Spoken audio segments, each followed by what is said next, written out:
당신은 사람 보는 눈이 필요하군요. 제24장 절대로 하면 안 되는 생각들 그 두 번째. 솔직하게 말하면 알아줄 거야. 심리조종 피해자들에게는 비밀 정원, 자기만의 은밀한 공간이 없다. 그들은 어떤 질문을 받든지 솔직하게 고지 곧대로 대답한다. 이처럼 투명한 태도는 심리 조종자에게 악용당하기 딱 좋다. 심리 조종자는 상대를 지배하고 생각까지 통제하려 하는 반면 자기에 대해서는 숨기는 것이 많고 아무것도 솔직하게 전해주지 않는다.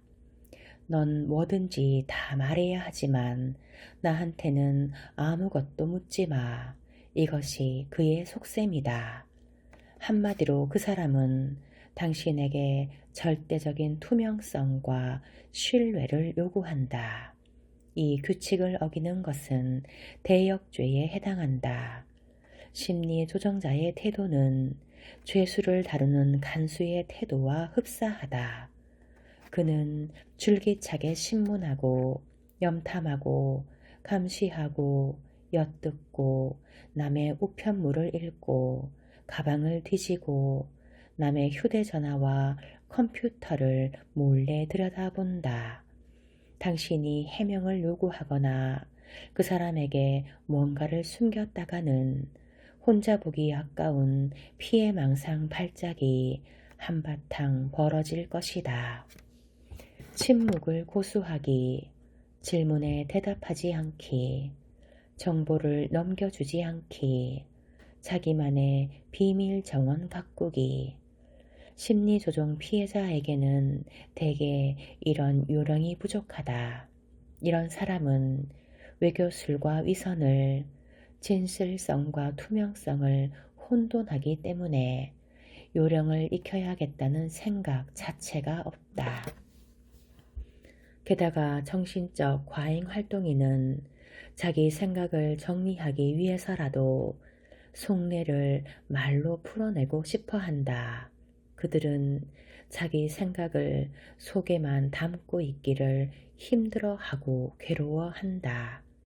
하지만 광인과 현자는 분명 다르다. 현자는 상대를 가려 말을 하지만 광인은 그렇지 않으니까. 여러분은 지금부터 입을 다물고 버티는 법부터 배워야 한다. 자기 삶의 특수한 요소들을 전부 공개하지는 마라. 심리 조종자에게 털어놓은 모든 말은 언젠가 부메랑이 되어 여러분의 얼굴에 정통으로 날아올 것이다. 탈주를 꿈꾸는 죄수가 간수에게 자기 계획을 알릴 리는 없지 않은가. 지배관계에서 벗어나려면 피해자는 반드시 어떤 일, 어떤 행동은 숨길 줄 알아야 한다. 굳이 변명하려 하지도 말고 입을 꾹 닫고 자신의 진짜 생각을 입 밖으로 내지 않아야 한다. 심리 조종자의 의심을 사지 않으면서 그렇게 할 수 있어야 한다. 이건 아주 미묘한 화법 훈련이다. 심리 조종자는 뭔가가 자기 통제에서 벗어났다는 느낌이 들면 사람을 쥐잡듯 잡으면서 불안해한다. 피해자는 힘이 없고 아직 조건화된 복종에서 벗어나지 못했으므로 공든 탑을 쉽사리 무너뜨리곤 한다. 재교육은 쉽지도 않거니와 시간도 많이 걸린다. 자기 방어적인 변명을 조금씩 차분한 자기 주장으로 대체해야 한다. 가령 미안해, 회사 일 때문에 어쩔 수 없이 붙잡혀 있었어 라는 말 대신에 그래, 내가 오늘 퇴근이 좀 늦었어 라고 말하면 어떨까? 심리조정자의 손에 무기를 쥐어주기 싫다면 그 사람에게 변명하거나 애원하지 마라. 눈물로 호소하지도 말고 항변하지도 마라. 그 사람이 여러분의 관점에서 생각해 볼 수도 있을 거라는 꿈도 꾸지 마라. 말이 나온 김에 한 가지 짚고 넘어가자. 여러분이 얼마나 힘든지 그 사람에게 이해시킬 생각은 하지 마라. 그 사람은 이미 다 알지만 신경 쓰지 않는다. 여러분이 고통을 호소하고 동정심을 불러 일으키려 할수록, 다시 말해 여러분이 피해자 역할에 충실할수록 가해자라는 그 사람의 역할은 굳건해진다. 모든 갈등이 대화로 해결될 줄 아나. 천만의 말씀이다. 이제 그 사람과 진지하게 얘기를 해보려고도 하지 마라. 만만하게 보일까봐 괴로워도 표를 내지 않는 고양이처럼 고통을 표내지 않는 법도 배울 필요가 있다. 두려워하지 않는 것은 결국 내게 나쁜 것이 될 수가 없다. 내 팔자가 그렇지 뭐. 가만히 여러분의 삶을 한번 돌아보자. 이렇게 사는 것이 행복한가? 웃고 싶을 때 마음껏 웃을 수 있는가? 무언가에 뜨겁게 열광하고 뜨겁게 환호할 수 있는가? 자기 자신을 지키면서 즐겁게 살고 있는가? 좋아하는 사람들을 마음대로 만날 수 있고 좋아하는 활동을 마음대로 할 수 있는가? 사랑을 자유로이 주고받으면서 살고 있다고 생각하는가? 인도주의적 가치관을 일상 속에서 거리낌 없이 표현하면서 살고 있는가? 여러분의 인간관계에는 경청, 존중, 공정성이 있는가? 여러분은 하고 싶은 일을 하면서 사는가? 자신에게 어긋남 없이 자기답게 살고 있는가? 자신의 꿈을 이루기 위해 실제로 하고 있는 일이 있는가? 선량하고 인간적인 사람들에게 쏟을 시간과 기력이 있는가?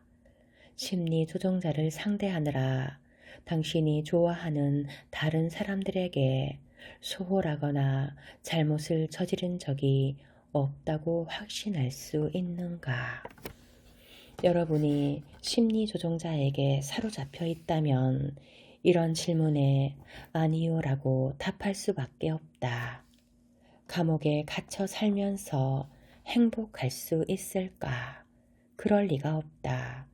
심리 조종자와 함께라면 살아도 사는 게 아니다.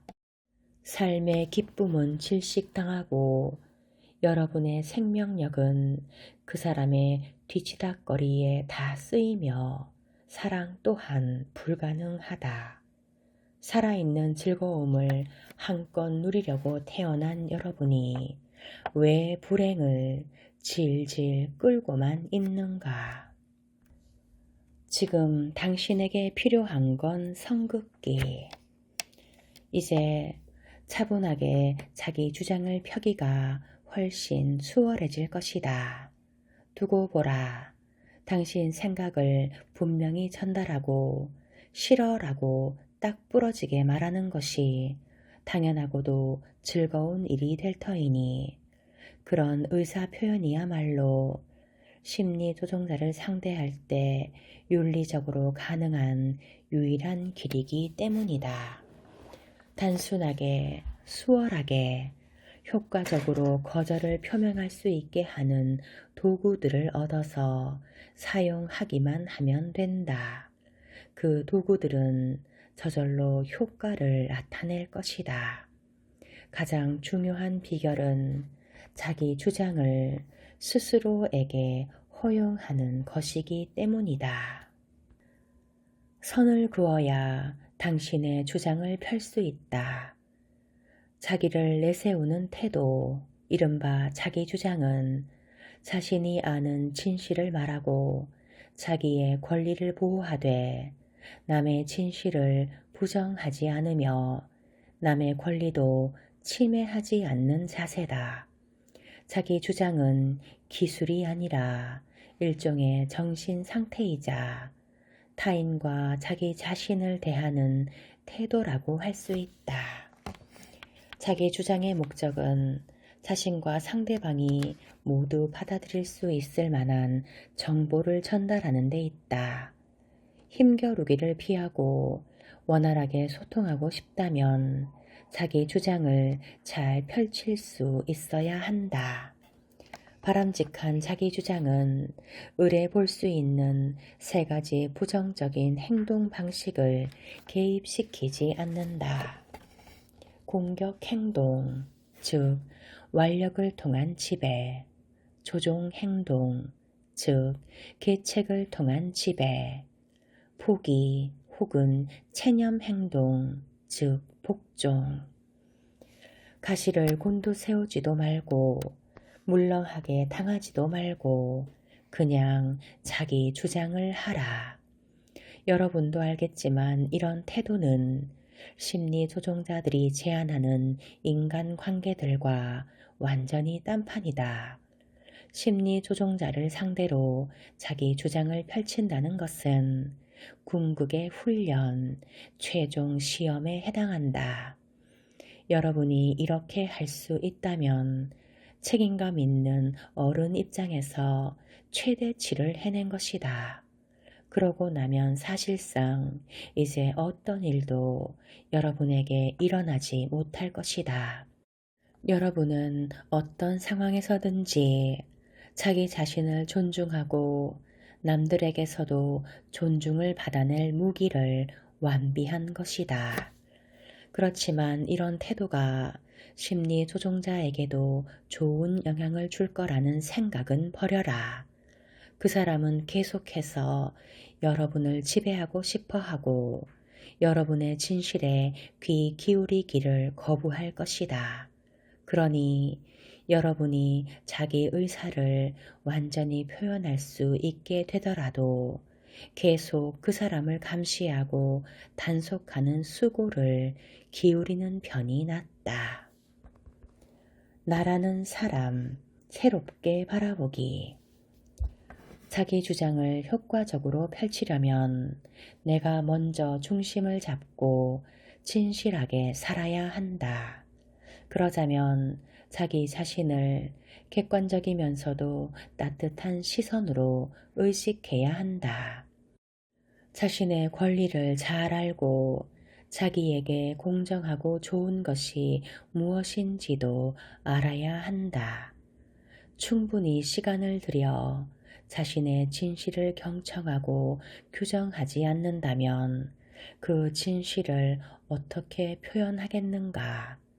지금까지 우리가 보았듯이 정신적 과잉 활동인은 감각이 과민하고 신경이 예민하게 곤두서 있을 때가 많다.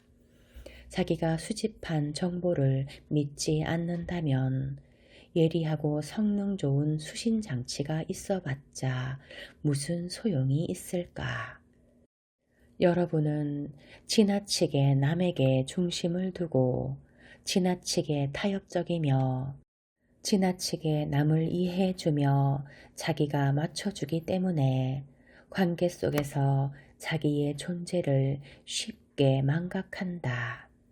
집요한 면이 없다 보니 심리 조종자들에게 농락당하기 쉽고 여러분의 진실한 모습 그대로 관계 맺기를 바라는 그런 건강한 사람들을 따돌리게 된다. 결국 자기 개발의 핵심은 자기 속을 뒤집어 보고 오장육부에서 솟아나는 이야기에 귀를 기울이는 것이라고나 할까. 확실한 본능과 예리한 직감이 있다 한들 그걸 다 입막음하고 산다면 무슨 소용이 있을까. 얼마나 여러 번 생각했던가. 난 알고 있었어. 난 이렇게 될 것 같았어. 그때 내 감을 믿었어야 했는데 내 상담실에서 피해자들은 심리조종자를 처음 만났을 때부터 머릿속에 경고음이 울려 퍼졌다고 솔직하게 털어놓곤 한다. 조심해. 저 사람은 잘 모르겠어. 이건 사랑이 아니야. 그렇지만 5만 가지 그릇된 이유들을 쫓아 피해자들은 경고음을 무시하고 그 상황에 빠져들었다. 그들은 사람을 너무 빨리 판단한 것 같아 부끄러웠고 매혹적인 감언이설을 믿고 싶었으며 본인의 꿈을 쫓아 달려들었다. 말하자면 데이터를 관념적으로 받아들였을 뿐 자기들의 경험과는 단절돼 있었던 것이다. 분명히 알아두자. 본능은 거짓말을 하지 않는다. 본능은 여러분의 변연뇌, 즉 다른 것들을 다 제쳐놓고 생존만을 생각하는 뇌와 연결되어 있기 때문이다. 여러분의 본능이 상대가 포식자라고 경고한다면 어떤 특정한 생각들이 문득 머릿속을 스치고 간다면 반드시 새겨들어야 한다. 직감도 거짓말을 하지 않는다. 정보를 많이 포착하는 사람은 말 그대로 비범한 통찰력이 있다. 하지만 자신의 감정과 건설적인 제휴를 맺어야만 잘 여과된 선명한 메시지를 얻을 수가 있다. 내가 건네는 조언은 이렇다. 토를 달지 말고 직감을 따라가 보라. 가령 어느 저녁 모임에 초대를 받았다고 하자. 누가 초대를 했는지, 어떤 명목으로 어디서 열리는 모임인지, 누구누구가 참석할 것인지 다 알고 있다. 때때로 여러분은 그날 모임이 어떻게 진행될지 벌써 안다. 여러분의 직감이 어긋나서 예상과는 달리 유쾌하고 기분 좋은 모임이 될 수도 있을 거라며 자신을 속이려 해봐야 소용이 없다. 초대를 거절해서 모임 주최자를 언짢게 할까봐 겁이 난다면 조금 겸손하게 생각하라. 여러분이 그렇게까지 그 자리에 없어서는 안 될 사람일까? 여러분이 빠지면 모임이 어그러지기라도 할까봐. 직감을 무시하면 얼마 지나지 않아 그게 잘못이었음을 깨닫게 된다는 문제가 있다. 하지만 직감을 따르면 자기가 거절한 선택지를 경험할 일 자체가 없으므로 그게 잘한 일인지 잘못한 일인지 알 길이 없다. 물론 때로는 여러분이 참석하지 않았던 모임 얘기, 여러분이 지원하지 않았던 일자리 얘기가 귀에 들어올지도 모른다. 하지만 그런 얘기도 대개는 여러분의 직감이 틀리지 않았음을 확인해 준다. 그러니까 한 번쯤은 아무것도 따지지 않고 자신의 직감을 따라볼 필요가 있다. 위장 뒤쪽의 태양 신경총. 자주 막히곤 하는 이곳에 신경을 집중하고 오로지 나 자신에게 귀를 기울여 보라. 나는 무엇을 느끼는가? 무슨 생각을 하는가? 내게 맞는 것은 무엇인가? 나는 뭘 하고 싶은가? 무엇이 내게 필요한가? 머리가 아니라 오장육부로 이 모든 물음에 답할 수 있다면 여러분은 진실하고 중심이 잘 잡힌 사람이 맞다.